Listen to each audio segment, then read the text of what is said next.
তোমার বানা প্লাস্টিক তুই যা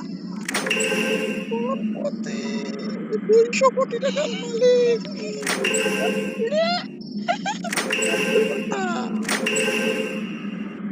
এত টাকা আমি কি করব এরকম করে দিলে হয় শালা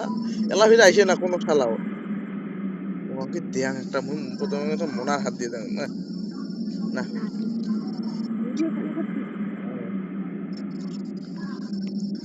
করলপতি আওয়াজটা করলো তো না ভিডিওটা ছাড়বো হ্যালো গাইস তোমরা সবাই দেখতে পাচ্ছ এই অ্যাপটা সবাই ডাউনলোড করবেন রাত খেলবেন শানদার খেলা ট্রাই করে দেখো একবার ফ্রি ফায়ার ডিলেট করে